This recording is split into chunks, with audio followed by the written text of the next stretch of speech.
Hello everyone, welcome back to Crusader Kings 2 Game of Thrones as House Darklyn. Now House Darklyn is one of the most powerful houses in Westeros, as you can see by looking at this map right now. Obviously you have the Lord Paramount families, we have the Starks in the north, we have the Greyjoys in the Iron Islands, the Tullys, the Arryns, Lannisters obviously very powerful with Tywin as king, the Baratheons of the Stormlands, we have the Martells in Dorne, and obviously House Tyrell in the Reach. But apart from these big Lord Paramount houses, House Darklyn is the next strongest house in Westeros. But we don't really have any particularly powerful allies. We have House Derry of the Bay of Claws, which is probably our strongest ally, but that's about it.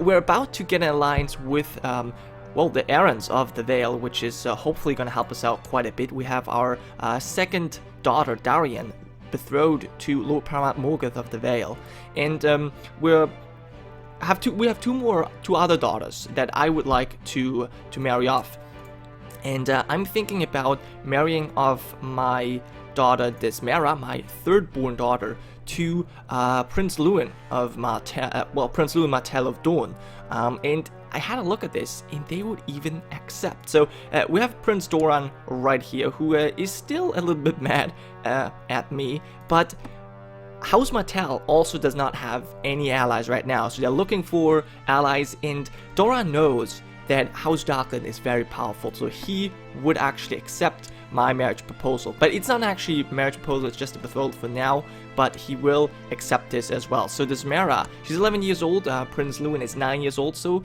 I think it's a pretty good match. Prince Lewin is astute, he's a very ambitious and ruthless character, but I think he has very great potential if we look at his stats, so I think this is going to be a good match. Desmera also a brave young girl, she's proud, temperate, very diligent, hardworking, and gregarious, so I think they would really make a good match.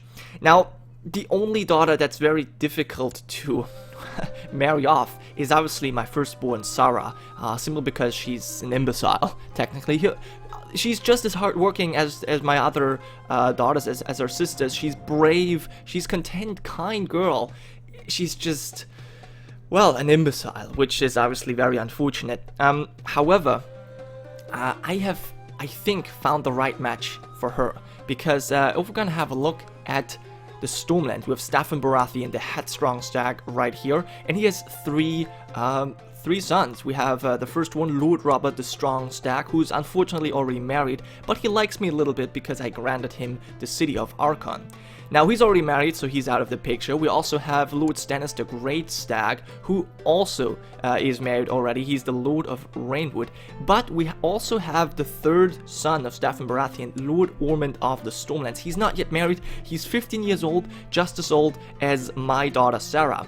And it happens, or it just happens that a new courier has arrived at the court of Duskendale, and he happens to be a friend of Lord Ormond and Lord Robert Baratheon. So we're gonna have a look at him. His name is Aegor the Black Bat. Now I'm gonna have to look at my smart notes here. So Sir Aegor claims to be the grandchild of the Nell Lofton. However, it's very unlikely that he's actually a member of House Lofton, despite him wearing their coat of arms, or portraying their coat of arms, because his father actually died in battle for Staffan Baratheon, and when his father died, Aegor was taken as a ward to Storm's End, because, well, his father fought so valiantly for Staffan Baratheon. And while he was at Storm's End, he grew up together with Robert Baratheon, although he's 12 years younger than Robert Baratheon, but more importantly, he grew up with Ormond Baratheon, the third-born son of Staffan Baratheon, and he's only 2 years older than Ormond. So they became friends, close friends even, when they trained sword fighting together. And when Sir Aegor turned 17, he attended a tournament at Riverrun, and he did very well. He happened to win the tournament and crowned Cersei Lannister his Queen of Love and Beauty. And because he fought so valiantly at the tournament, and because of, well, his black armor and obviously the sigil that he portrays, he earned his nickname as Sir Aegor the Black Bat. And when he heard from his other good friend Robert Baratheon that there was a generous lord giving out castles and lands in Pentos, he made his way to Duskendale in order to pledge his fealty to Lord Dennis Darklyn. Now, why is he so important? Well, because he is such a good friend with Ormond Baratheon, he actually managed to convince his good friend that Sarah Darklyn is a good girl, despite being an imbecile. So, because of his deeds, we're actually able to marry off our oldest daughter to Ormond Baratheon of the Stormlands, which is obviously very good because that's going to create an alliance with the Stormlands. So now, with these 3 marriages on the way, we're going to have an alliance with the Vale, the Stormlands, and Dorne, and that makes us very powerful. So we might even be able to start a coup here if we wanted to. But yeah, so that's pretty cool, and because of his help in securing this alliance, I'm gonna award Sir Aegor with the title of bodyguard. So there you go, Sir Aegor. Awesome. He wants to get married. Well, we might find someone for you. Well, we just might. We just might find someone for you. Now, other than that, I wanted to show you one thing that I noticed last episode, but I didn't really talk about it. We actually gained a trade post over here in the Sunrise Road in Pentos, which is amazing. I didn't build that post. I don't know how we got that post. If perhaps Willem, my brother-in-law, bought it? I don't know, but it says right here that I'm the one who owns this. At least, otherwise, I guess it wouldn't show up here. I don't know. There is also a trade post in Pentos. It shows our sigil, but it's not actually there. I don't know if we can build that one or if this has to be built by Tywin. I'm not entirely sure, but I guess we're gonna find out. We don't really have the money right now anyways, and it seems as though there's someone plotting something. Yeah, so that's a little bit odd. But let's go forward for now, I think. Yeah, let's go forward a little bit and see how things develop. Now, we're obviously at war with Norvos right now. Okay, we can do that. Let's not do that. So there's 9,000 Novashi priests, I guess, marching into the Duskendale lands in Pentos.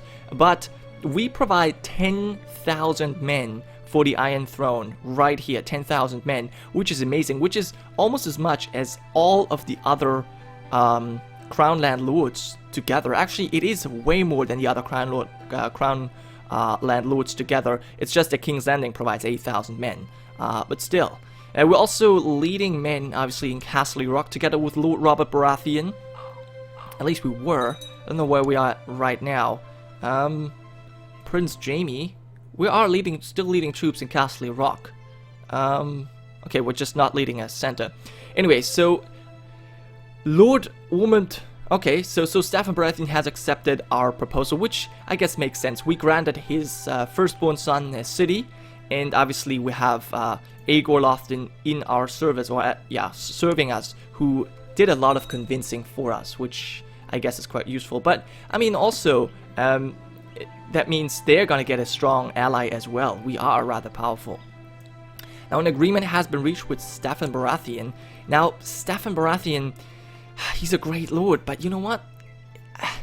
Lord Dennis is just a very greedy man. We're just very greedy, so I think a token gift is enough. What we bring into this marriage is obviously also the strength of Duskendale, which is not to be underestimated. We have defied a king before, and we basically caused the downfall of the Targaryens.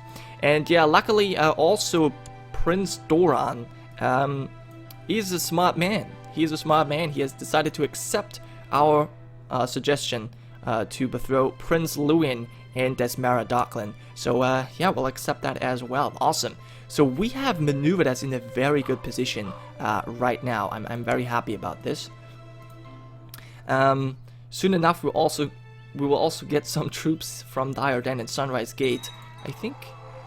I actually wonder if there's still Okay, there's still the new administration, but the recently conquered modifier has gone away, so we're at least gonna get some taxes from these.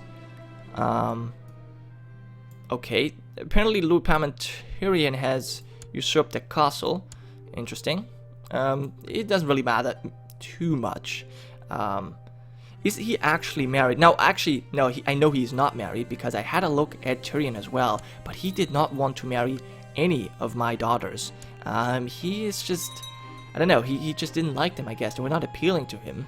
And he obviously does not like me that much. I guess a gift would have done, but no, I'm just too greedy for that. Okay, what's this? A message. Oh, Morgoth Arryn is now come of age, and yeah, he wants to marry Darien Darklyn. Of course, we'll accept this. We will honor our betrothal. There you go. Now, well, she is the appealing girl that probably Tyrion would have taken as well. But I think the Arryns have helped us during the Defiance. So, yeah, I think it's much more important that we strengthen our ties with them right now.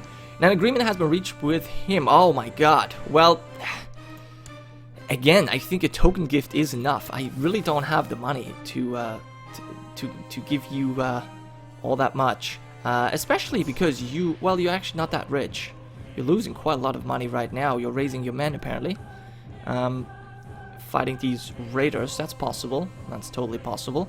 Now we have tons of men. Lord Robert Baratheon is actually currently in Duskendale and potentially enjoying our hospitality. Yes, he is. Staffan Baratheon is leading troops in the Rhoyne. Wow. Okay, interesting. Is he on a ship? I don't know where the Rhoyne is exactly. Oh, is that here? No. I don't know where he is exactly. It doesn't matter that much. Who is leading these 12,000 men? Where are we? We're probably still leading men in Castle Rock. Yes, we are. It's so odd. Why aren't we leading these 12,000 men in Duskendale? That would make so much more sense. But oh well. There's tons of men in Riverrun. Okay. Very, very cool. Oh, and one thing I totally forgot to mention, a second created character. I don't know how I could forget this. We have a new Septon who has arrived quite some time ago actually, but it took me some time to actually implement him. He arrived with our Maester from the Citadel, and well, as you can see, he's a giant. So what is to know about Het? Now, he has a much longer name, obviously in the old tongue, I guess. Het, oh my god, now if I get this correct, Marvodakyun, it's his actual name, but everyone just calls him Het the Virtuous Giant, and I just noticed I need to add his nickname properly. Anyways, he is obviously a giant, which makes him very huge. He's tremendously in stature, he's a strong character, but he's also scarred, and that's probably from living well, beyond the wall in the Fen Valley. That's why he's been picked up as a young boy to come to the Citadel, join the Citadel, and so that the maesters could learn from him. Well, not from him necessarily, but about him. And he just became sort of well, not necessarily obsessed, but he was very interested in the faith of the Seven, and he learned everything despite having a stutter and being rather slow of mind. He learned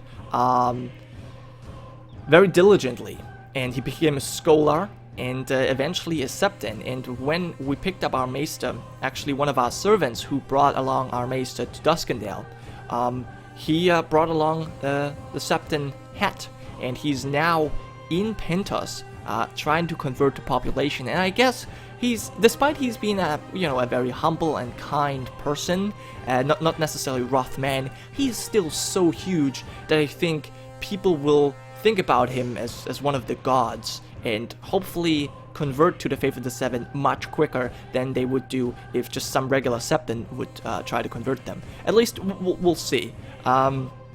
So yeah, he's also a new addition to the Darkland court. Can't believe I forgot about him. Such a shame. But yeah, let's actually go forward and see how this war turns out.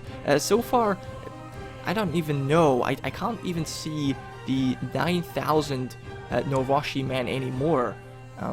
They've been walking around in our territory, but they have now left, which is obviously good. I mean, I'm not complaining. I'm very happy about this indeed. And it seems... Actually, let me check my alliances real quick. Yes, we have the Vale and the Stormlands as our allies right now. That's amazing. I like that. That's so good. We need that. We needed that. And then the Dawn, House Martell is gonna join our alliance network as well, which is just, it's amazing. I think we're really good in, we have a very good position right now. And there's a small Stormlander force that is being attacked by the main Noroshi host right now. And they're obviously gonna get slaughtered, yeah. What were they thinking to arrive here? I think, isn't that the, no, that's Noin. Maybe I read something wrong. Maybe it was Stefan Baratheon, I don't know. But there's a small Iron Throne army. Why are you not sending over your big force? I don't understand. There's 12,000 men. Lord Robert ready to strike. 12,000 men in Duskendale. Why are you not doing anything with these guys? There's Sir George.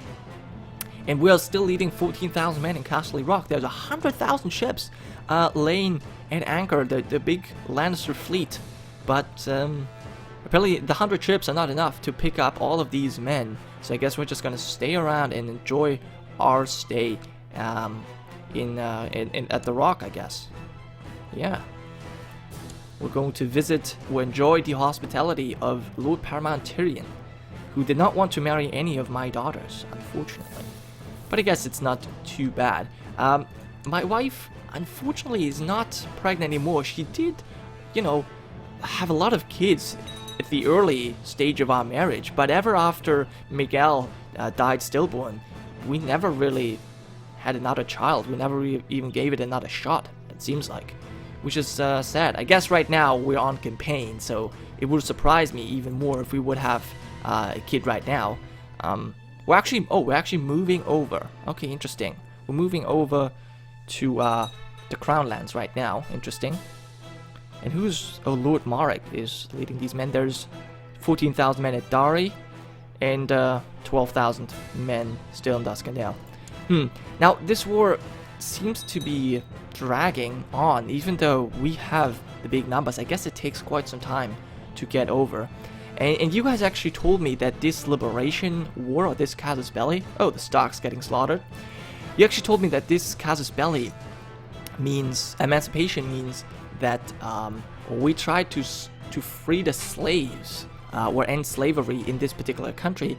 And someone also thought that perhaps they would become the vassal of the Iron Throne. At least there's a possibility. We'll see if that's actually the case. And perhaps this war could end right now. There's, yeah, 19,000 men. Come on, guys. If you get to fight these guys, I think this war will be over in no time. The Reach has arrived. Yeah, actually the Reach is bringing over quite a lot of men. The Stormlands have only a few. Vargo. It's not Vargo Hoth though, I guess. And Cedric Aegis wants to kill me. You know what? Let's just pretend that this did not happen just now. Let's just pretend this did not happen, and let's forget about it, okay? Yeah, thank you. Can't even believe this. He would end the plot, so that's all that matters. Okay, we're actually now in Salt Pans. We are really discovering all of the Iron Throne here, all of the 7 kingdoms, walking around leading men. I wish I could be home, because then I would be able to force train young Isaac to become a better man-at-arms. Now, what I've been thinking about is that I want to send Isaac to train with Ransford Darkwood in the Kingsguard in King's Landing. And look at this, Septon has already been successful. He's pleased to report that my mission, the majority of people have already... Wait, Duskendale becomes Faith of the Seven. Duskendale is Faith of the Seven. I guess this is just a localization error, yeah. The High Septon will like me because of this. Wow, you're doing a good job, Septon Hat. I'm most impressed. Okay, so Pentas is already Faith of the Seven. I knew it was good to get him to be our Septon, to try to convert these people. He's just such a good diplomat, I guess, despite his stutter. But I guess, as I said again, his tremendous stature does all the convincing. But yeah, let's actually assign him to a new, to a new place. You are going to probably convert the Princess Shore. That's where we landed first. So let's convert this next. But yeah, guys, I think that was the end of this episode. I hope you have enjoyed, and I will see you next time. It's Chief Gironca, signing off.